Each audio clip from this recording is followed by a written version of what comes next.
오늘의 성경 말씀은 고린도 후서 6장 16절에서 18절까지의 말씀입니다. 우리 다 함께 오늘의 성경 말씀을 읽겠습니다. 16절. 하나님의 성전과 우상이 어찌 일치가 되리요? 우리는 살아계신 하나님의 성전이라. 이와 같이 하나님께서 이르시되 내가 그들 가운데 거하며 두루 행하여 나는 그들의 하나님이 되고 그들은 나의 백성이 되리라 하셨느니라. 17절. 그러므로 너희는 그들 중에서 나와서 따로 있고 부정한 것을 만지지 말라. 내가 너희를 영접하여 18절. 너희에게 아버지가 되고 너희는 내게 자녀가 되리라. 전능하신 주의 말씀이니라 하셨느니라. 아멘. 오늘은 고린도 후서 6장 16절에서 18절까지의 말씀을 가지고 메시아 오심을 기다리며 라는 제목으로 하나님의 은혜를 함께 나누도록 하겠습니다. 오늘은 대강절이 시작되는 첫날입니다. 2024년 대강절이라 하면 또는 대림절이라고도 하는데 한마디로 메시아가 큰 메시아가 하늘에서 이렇게 내려오신다, 뭐 그런 뜻이에요. 그러니까 대강절이 오늘부터 시작해서 24일까지, 12월 24일까지 대강절 기간인데요. 우리는 이 기간 동안에 메시아가 오시는 것을 기다려야 하는 것입니다. 여러분, 메시아, 영어로는 머사야라고 있더라고요. 근데 메시아는 이제 히브리어고요.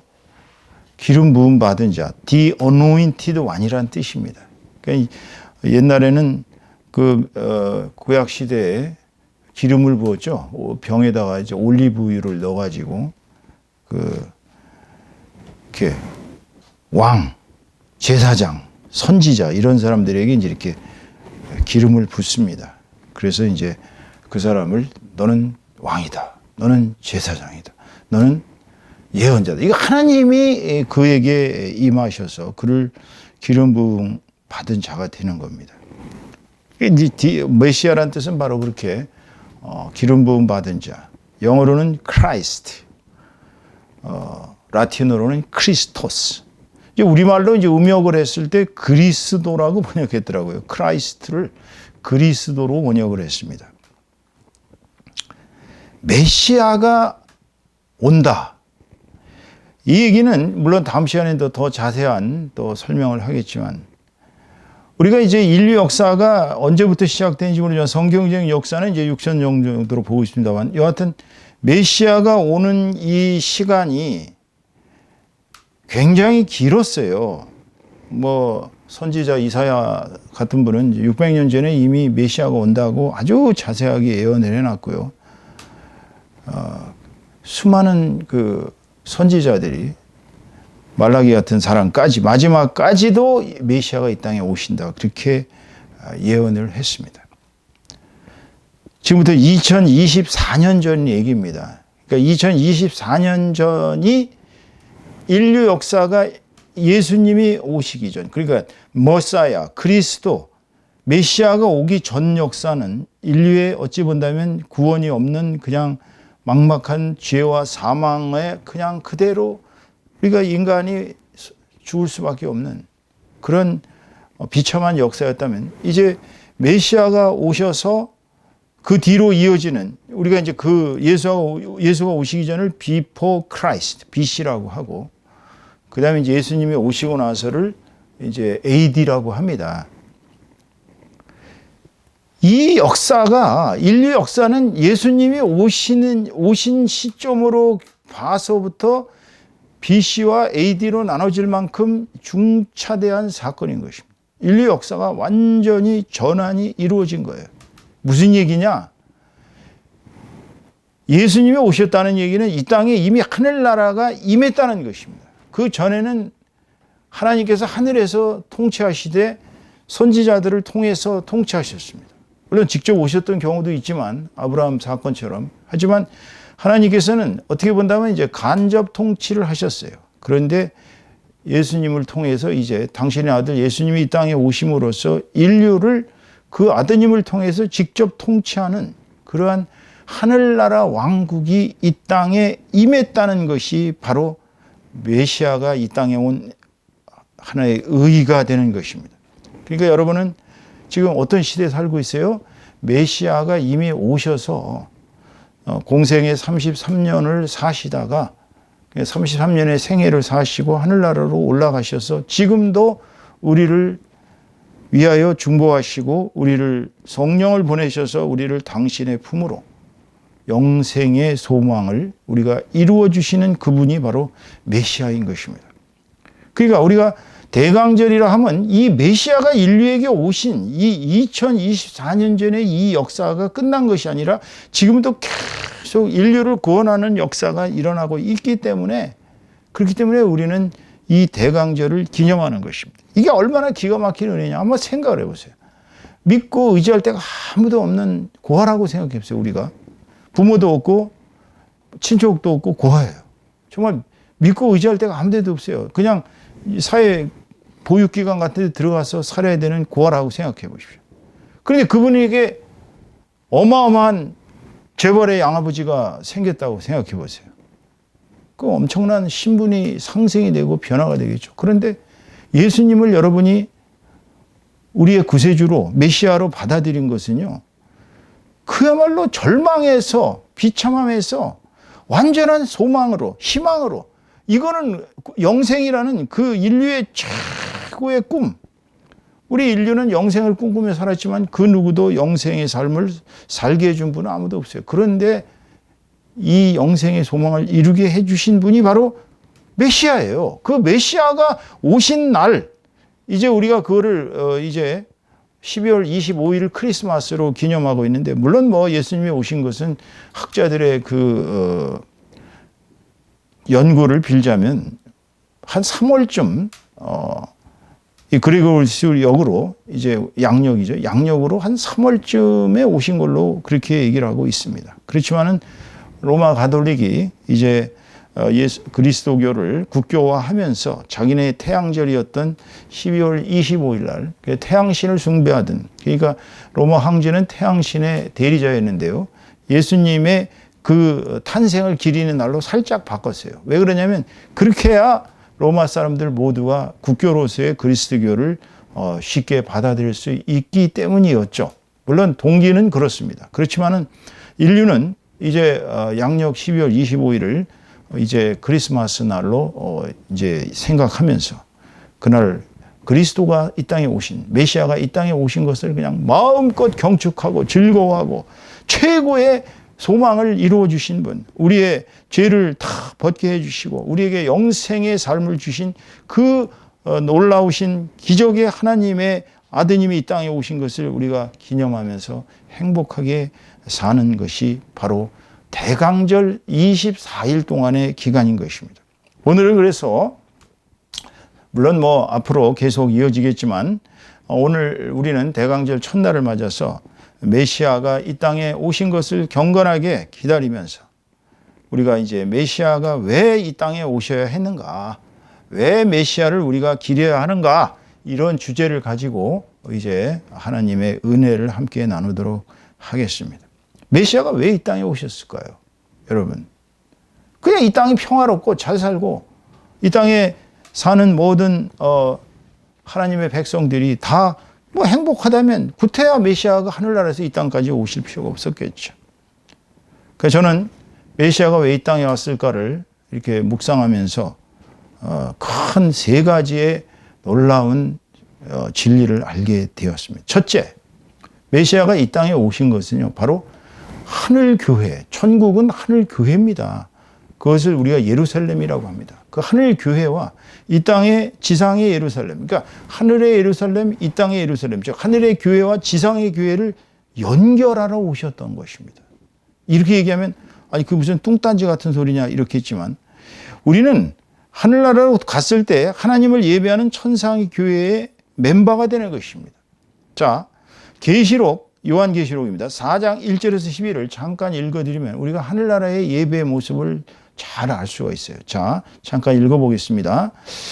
1절. 이 일 후에 내가 보니 하늘에 열린 문이 있는데 내가 들은 바 처음에 내게 말하던 나팔 소리 같은 그 음성이 이르되 이리로 올라오라. 이후에 마땅히 일어날 일들을 내가 네게 보이리라 하시더라. 2절. 내가 곧 성령에 감동되었더니 보라 하늘에 보좌를 베풀었고, 하늘에 보좌가 있습니다. 하나님의 보좌가. 그 보좌 위에 앉으신 이가 있는데, 3절. 앉으신 이의 모양이 이제 형상을 이렇게 묘사하고 있습니다. 벽옥이 뭐예요? 하얀 옥입니다. 홍보석, 빨간 보석 같고, 또 무지개가 있어서 보좌에 돌렸습니다. 이렇게 보좌가 있으면 그 주위에 무지개가 있는데 그 모양이 녹보석 같더라. 녹색의 보석 같더라. 4. 또 보좌에 둘려 24 보좌들이 있고 24개의 보좌들이 있는데 그 보좌들 위에 24 장로들이 흰옷을 입고 머리에 금관을 쓰고 앉았더라. 24 장로입니다. 보좌로부터 번개와 음성과 우레소리가 나고 보좌 앞에 현 등불 7이 있으니 이는 하나님의 7영이라. 그러니까 하나님의 영이 7이에요. 자, 6절. 보좌 앞에 수정과 같은 유리바다가 있고, 보좌가 있으면 그 보좌 앞에 수정과 같이 그냥 아주 그냥 깨끗한 그런 유리바다가 있고, 보좌 가운데에 또 주위에 네 생물이 있습니다. 앞뒤에 눈들이 가득하더라. 그러니까 네 생물은 하나님의 시종들입니다. 이 네 명의 그 생물들에게는 눈들이 가득해서 온 천하에 있는 것을 다 본다는 것입니다. 7번째, 그 첫째 생물은 사자 같고, 자, 사자 형상입니다. 둘째 생물은 송아지 같고, 그 셋째 생물은 얼굴이 사람 같고, 이제 사람의 형상을 하고 있습니다. 넷째 생물은 날아가는 독수리 같은데, 그러니까 사자, 송아지, 사람, 독수리 같은 네 생물의 온 몸에 눈들이 가득했습니다. 8절. 네 생물은 각각 날개가 6개입니다. 6날개를 가졌고, 그 안과 주위에는 그 날개 6개에는 눈들이 가득하더라. 그들이 밤낮 쉬지 않고 이르기를 거룩하다, 거룩하다, 거룩하다. 주 하나님 곧 전능하신 이여, 전에도 계셨고 이제도 계시고 장차 오실 이시라 하고 찬양입니다. 경배드리는 거예요. 9. 그 생물들이 보좌에 앉으사 세세토록 살아계시는 이에게, 하나님입니다, 영광과 존귀와 감사를 돌릴 때에, 영광, 존귀, 감사를 돌릴 때에 우리가 예배의 아주 기본입니다. 10절. 24 장로들이 보좌에 앉으신 이 앞에 엎드려 24 장로들이 세세토록 살아계시는 이에게 경배하고 자기의 관을 보좌 앞에 드리며 이르되, 11절. 우리 주 하나님이시여, 영광과 존귀와 권능을 받으시는 것이 합당하오니 주께서 만물을 지으신지라. 만물이 주의 뜻대로 있었고 또 지으심을 받았나이다 하더라. 이게 천상의, 물론 그 뒤에 24 이제 장로들 뒤에 천천만만 수많은 영들이, 그 이제 영들입니다. 영은 여기서 영물을 얘기합니다. 이제 우리가 죽어서 이제 육신을 벗고 하늘나라로 갔을 때 그 순교자들부터 시작해서 주님을 위해 핍박받은 사람들, 또 주님의 교회를 위해서 열심히 선교하고 열심히 전도한 사람들, 정말 착하고 주님의 정말 하늘나라에서 살 수 있을 만큼 그렇게 깨끗해진 영들이 이제 천천만만이 모여서 할렐루야 하면서 이제 하나님을 찬양하는 것이 천상의 교회입니다. 요약해서 얘기한다면 하나님이 하늘나라의 보좌에 계시고 그 주변에 24 장로가 둘레에 계시고 또 그 가운데와 주위에 하나님의 그 등불이 있는데 7영이 하나님의 등불이 놓여 있고 7영이 있고 네 생물, 사자, 송아지, 사람, 독수리의 형상을 한 이 네 생물이 6날개와 그 6날개에 가득한 눈들이 있어갖고 온 천하를 다 우리가 하는 것들을 다 보고 계시다는 겁니다. 그리고 그들은 하나님께 경배하고 있는 것입니다. 이것이 바로 하늘교회의 모습입니다. 메시아가 이 땅에 온 것은 우리가 영안을 열어서, 우리가 영적인 눈을 열어서 하나님이 계시다는 것을 알게 하기 위해서. 왜? 예수님이 와서 이 땅에 와서 하신 말씀과 예수님이 이 땅에 와서 하신 모든 기적, 죽은 사람을 살리고 병든 자들 5만 가지 병들, 이게 맹인이 눈을 뜨고 귀머거리가 귀를 열고 참 벙어리가 입을 열고 나병 환자가 치유되고 12년 혈루병 환자, 수많은 사람들에게 기적을 베푸시면서 나사로를 죽은 자를 베옷 입은 채로 살리신 그분, 나인성 과부의 아들을 관뚜껑을 만지시면서 일으키신 분, 예수님이 이 땅에 오셔서, 메시아가 이 땅에 오셔서 우리를 눈을 열게 해주신 거예요. 이 땅의 삶이 마지막이 아니라는 거, 이 땅의 삶이 끝이 아니라는 거. 하나님과 소통하려면, 즉 하늘 교회와 이 땅의 교회가 영적 예배로 연결되려면 우리가 예수 그리스도라는 분을 통해서만 하늘 교회와 연결될 수 있는 것입니다.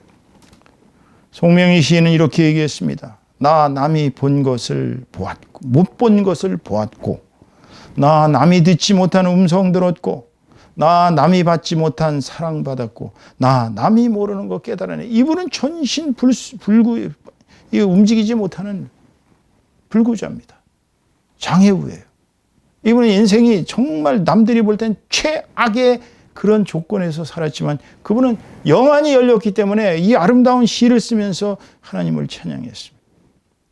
이것은 바로 우리가 하늘나라의 예배, 즉 하늘교회, 천상교회, 하늘의 예루살렘과 이 땅의 도성 예루살렘, 우리는 이 땅에 사는 이스라엘 사람들입니다. 영적 이스라엘 사람들. 이 땅의 교회가 하늘교회와 연결이 돼야만이 우리가 진정한, 이 땅은 결국은 우리가 하늘나라에 가기 위한 예비 연습이거든요.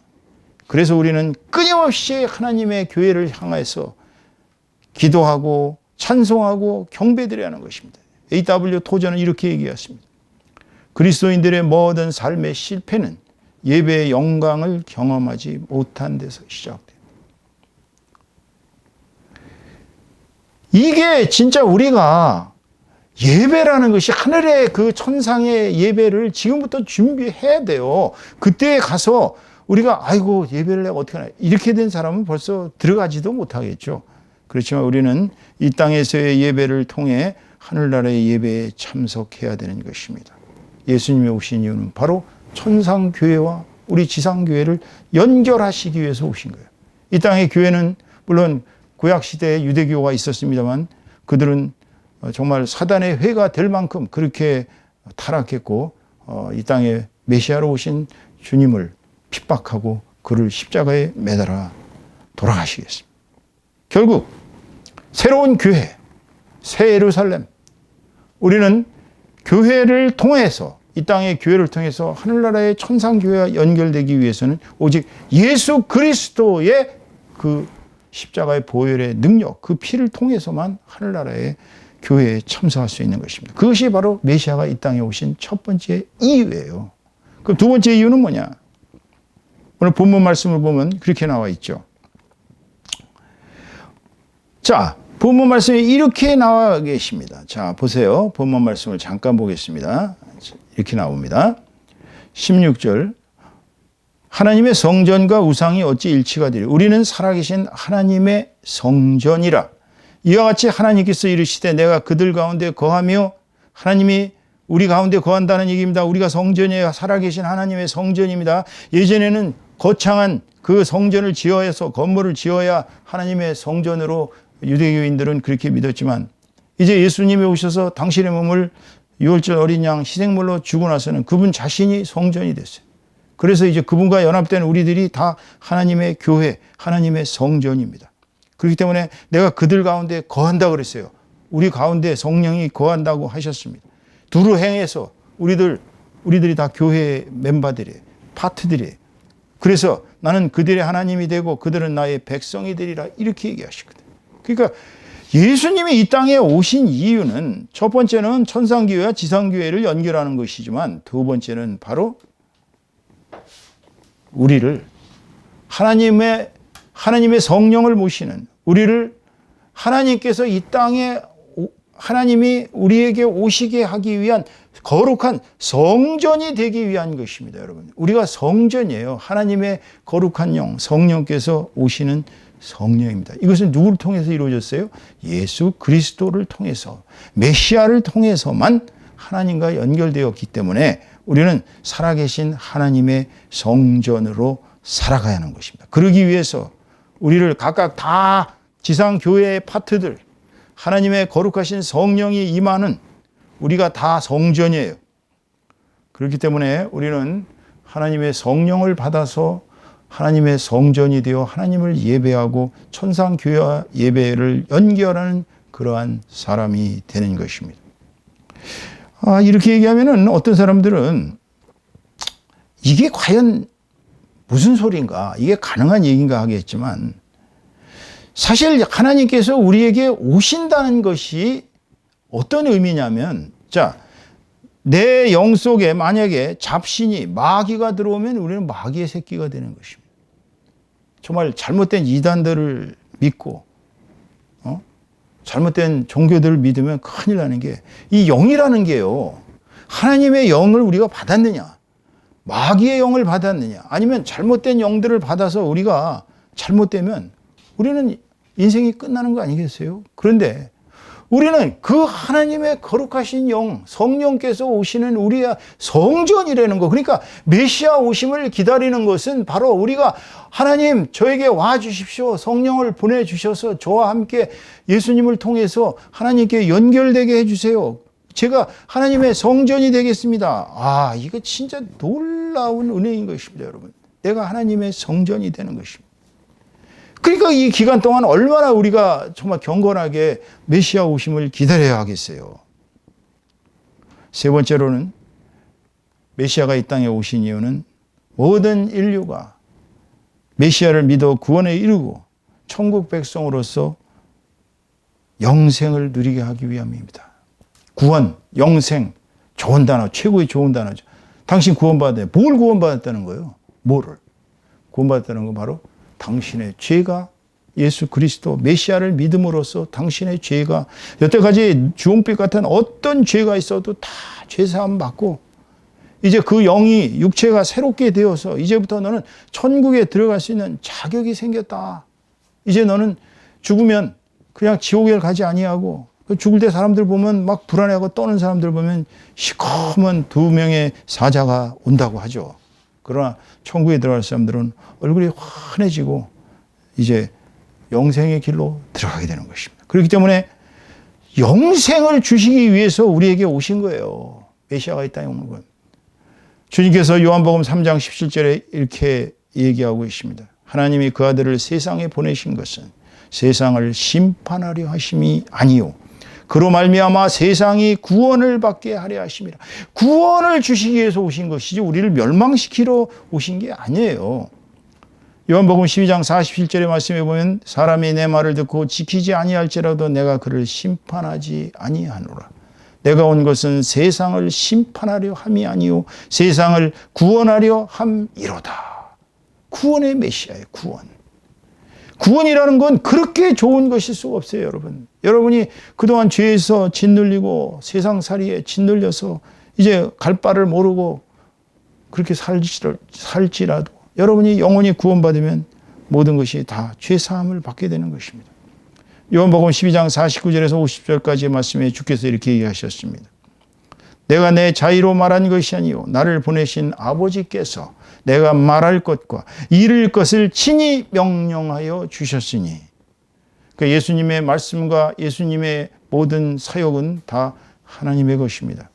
50절, 나는 그의 명령이 영생인 줄 아노라. 하나님의 명령이, 예수 그리스도에게 하신 명령이 영생을 주라는 것입니다, 여러분. 근데 왜 안 받으세요? 영생을 하나님께서 우리에게 주시기 위해서 메시아를 이 땅에 보내셨는데, 그러므로 내가 이루는 것은 내 아버지께서 내게 말씀하신 그대로니라. 이야, 정말 하나님께서 영생을 우리에게 주시기 위해서 메시아를 이 땅에 보내셨습니다, 여러분. 그 우리가 메시아를 기다려야 하겠죠. 이제 앞으로 24일만 있으면 예수님께서 이 땅에 오시는 크리스마스입니다. 그렇다면 그냥 가만히 아무렇게나 살다가 그냥 메시아를 맞이해야 되겠습니까? 아니죠. 메시아를 내 안에 모시기 위해서는 전제 조건이 있습니다. 우리가 어떻게 해야 되는가? 본문 16절에 단호하게 얘기하고 있습니다. 우상 숭배하지 말라. 하나님과 우상은 같이 겸할 수가 없습니다. 하나님께서는 삼위일체 하나님 이외에 어떤 대상에게 절하거나 어떤 대상에게 절하면서 그를 섬겨서는 안 된다고 분명히 십계명에 제1조부터 4조까지 명확하게 이야기하고 계시. 우상 숭배의 금지, 이것이 가장 중요한 전제 조건입니다. 여러분, 메시아를 여러분 속에 받아들이기 위해서는 우상을 숭배해서는 안 돼요. 자, 예화를 몇 개 들어드리겠습니다. 느부갓네살 왕은 바빌론 제국의 황제였죠. 그는 우상을 숭배했습니다. 바빌론은 아시다시피 유다 왕국을 망하게 하고 유다의 귀족들을 20만인가를 잡아 끌고 갔습니다. 그리고 그는 바빌론 제국의 황제로서 참 정원에, 그 높은 정원에 올라가서 천하를 바라보면서 내가 정말 대단한 사람이야. 내가 다 이 제국을 이뤘어 하면서 그것이 하나님의 은혜가 아니라 지가 마치 한 것처럼 자고했습니다. 자고한다는 것 스스로 지가 저를 높였어요. 그리고 하나님 앞에 겸비하지를 못했습니다. 권력자들이 웃기는 게 권력을 잡기 전에는 백성들한테 막 그냥 거두발갈해서 막 섬기겠다고 종으로 섬기겠다고 해놓고 그 자리에 앉게 되면 이렇게 목이 이렇게 고다집니다. 그리고 이 세상에 제일 무서운 분이 계시다는 거, 하나님이 계시다는 걸 까먹어요. 그러니까 하나님 안 믿는 사람은 통치자가 되면 위험해요. 왜냐하면 자기 판단이 다 옳거든. 다 자기 멋대로 하거든. 독재자가 되거든.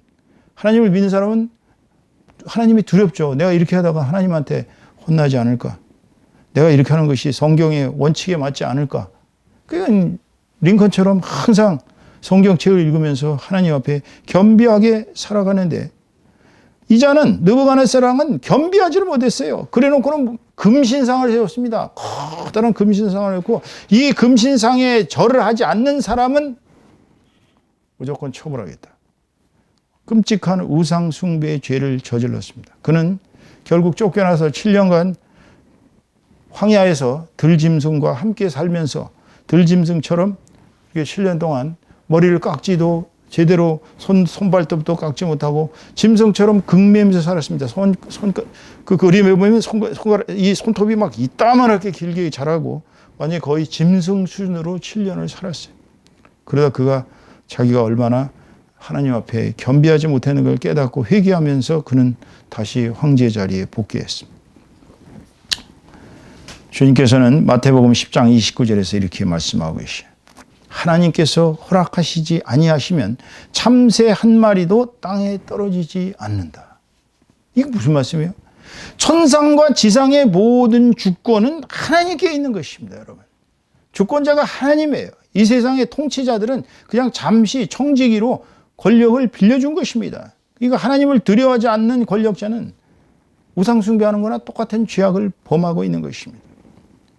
두 번째로 메시아를 모시기 위해서는 첫째로 재물과 하나님을 동시에 섬기지 못합니다. 재물을 좋아하는 사람은 하나님을 사랑하지 못한다고 예수 그리스도께서 명백하게 말씀하고 계십니다.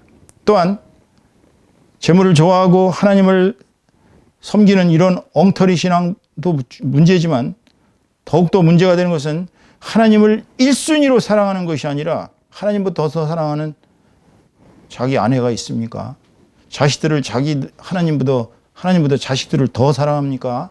자기 부모를 더 사랑합니까? 하나님보다 자기 친구를 더 사랑합니까? 안 됩니다. 왜 안 되겠어요? 그건 하나님께서 그들이 이미 영적으로 그들이 우상이 돼가지고 우상이 되면 순간에 타락하고 마귀의 식솔이 되기 때문입니다. 그래서 하나님께서는 첫째는 나 이외에 절대 다른 우상에게 섬기거나 절하지 말라고 그랬지만 보다 더 중요한 것은 이제 재물이나 또는 어떤 대상을 하나님과 동격, 그보다 더 더한 우상으로 섬겨서는 안 된다고 경고하고 계십니다. 그거 타락하기 때문에 그래요, 그 사람이. 하나님이 뭐 당신만 사랑하고 당신에게만 이렇게 하라 그래서가 아닙니다, 여러분. 세 번째로 메시아를 여러분 속에 모시기 위해서는 자신의 이익이나 쾌락을 하나님보다 앞세워서는 안 됩니다. 사람들이 자기에게 이익되는 걸 위해서는 때로는 하나님도 막 갖다가 자기가 이렇게 편집을 합니다. 하나님이 이렇게 얘기했지만 하나님께서 날 용서하실 거야. 또 인생의 목적은 하나님께 영광을 올리는 것이 아니라 인생의 목적을 쾌락으로 생각하는 순간 그는 우상 숭배의 죄악을 범하게 되는 것입니다. 그러니까 하나님, 우리는 메시아를 모시기 위해서는 절대 우상 숭배해서는 안 됩니다. 두 번째, 메시아를 내 속에 모시기 위해서는, 내 안에 모시기 위해서는 오늘 본문 17절 말씀에 나와 있는 대로 부정한 것을 가까이 하지 말라고 명하고 계셔요. 자, 본문 17절을 같이 보겠습니다. 본문 17절 잠깐 보겠습니다. 그러므로 너희는 그들 중에서 나와서 따로 있고, 여기서 말하는 그들이란 하나님을 경배하지 않는 자들, 하나님을 믿지 않는 자들입니다. 그들과 따로 있고 부정한 것을 만지지 말라. 내가 너희를 영접하여 이랬습니다. 자, 성별된 삶을 살아야 하는 것입니다. 이방인들, 하나님을 알지 못하고 하나님을 없이 여기고 이 땅에 무슨 하나님이 있느냐, 이 세상에는 내가 제일 중심이다라고 자기 중심적으로 살아가는 사람, 이 세상의 모든 것은 다 자기 중심으로 돌아간다고 착각하는 사람, 이런 사람들, 거기다가 모든 이 행동 자체가 음란, 탐욕, 시기, 질투, 술 취함, 방탕, 비방과 중상, 분쟁과 당파짓기, 거짓말하기 등 모든 부정한 것을 멀리. 그러니까 부정한 것을 멀리하라는 것은 무슨, 물론 뭐 구약 시대에 뭐 죽은 시체를 가까이 하지 마라. 또 무슨 이렇게 남녀 관계를 할 때도 부정한 여인이 부정할 때는 가까이서는 안 돼요. 뭐 등등 모든 그 당시의 율법을 보면은 성별되게 부정한 것을 멀리하는 걸로 되어 있습니다. 그러나 주님이 여기서 얘기하시는 부정한 것을 멀리하라는 핵심은 거룩하라. Be holy. I am holy. 내가 거룩하니 so you should be holy. 너도 거룩해라. 하나님이 거룩하신 분이기 때문에 하나님의 자식인 우리들은 하나님과 함께 거룩하게 살아야 된다고 분명히 오늘 본문 17절에서 메시아를 모시기 위해서는 부정한 것을 가까이 하지 말라고 말씀하는 것입니다. 세 번째로 메시아를 내 속에 모시기 위해서는 어떻게 해야 돼요? 하나님을 온 마음과 온 뜻과 온 정성을 다해서 제일로 사랑해야 합니다. 그리고 전심으로 경배해야 돼요. 그리고 예수님이 가르쳐 주신 말씀이 곧 하나님의 말씀이기 때문에 하나님을 철저히 말씀대로 따라야 하는 것입니다. 가인은 아시다시피 경배는 드렸지만 그냥 예물 아무렇게나 자기가 농산물에서 아무렇게나 여기저기 이렇게 해서 그냥 대충 이렇게 하나님께 올려드렸고, 아벨은 자기의 첫 소산 그 새끼 양, 어린 양을 그거를 잡아서 하나님께 예물로 드려서 칭찬받고 카인은 혼이 났습니다. 결국은 질투한 카인은 아벨을 죽이는 인류의 최초의 살인자가 되었죠. 이렇게 적당히 예배 드려서는 안 됩니다. 예배는 온 마음과 정성과 뜻을 다해서 자신의 온 영혼을 다 바쳐서 그렇게 예배를 드려야 하는 것입니다. 예화를 또 들어드리겠어요. 이 벨사살 왕이라는 자, 이 바빌론 제국의 느부갓네살의 후계자인 벨사살 왕이 한 짓을 보세요. 그는 귀족들 1000명을 초대해가지고 큰 잔치를 베풀었습니다. 그리고는 아주 이제 기고만장해지기 시작하니까 아마 술이 몇 잔 돌아갔겠죠. 그러니까 예루살렘 성전에서 훔쳐온, 그러니까 이건 지네들은 적법하게 가져왔다고 우기겠지만 약탈한 것이죠. 여호와의 모든 그릇들, 여호와의 그 섬기는 경배하는 도구들을 기명들에다가 그릇들에다가 술을 따라 잡섰습니다. 술을 따라 먹으면서 하나님을 못 오겠어요. 그때 막 손이 나타나가지고 막 그렸죠. 글씨를 쓰니까 놀라가지고 저게 뭐냐? 그러고 사람들한테 물어보니까 이거를 해석할 사람은 다니엘밖에 없습니다. 다니엘에 나타나고 너 곧 죽는다. 그날 밤에 죽었잖아요. 그리고 그의 나라는 메대에게 패망당하게 만들었어요. 여러분, 하나님을 업수히 여기는 자는, 만홀히 여기는 자는 반드시 이 벨사살 왕처럼 처벌받게 되어 있습니다. 그러니까 지금 메시아를 내 안에 모시기 위해서는 정성이 필요해요. 진짜로 하나님을 네가 제일로 사랑하느냐? 정말 하나님을 사랑합니다. 하나님께 정말로 저의 온 전심과 전력을 다해서 경배합니다. 저는 하나님의 가르침대로 살겠습니다. 당연히 그렇게 해야죠. 세 번째로 보세요. 아합과 이세벨의 악독한 짓을 보세요. 느봇의 포도원을 뺏느라고 간교하게 장로들을 시켜서 이세벨이 왕의 도장을 찍어갖고 죽였잖아요.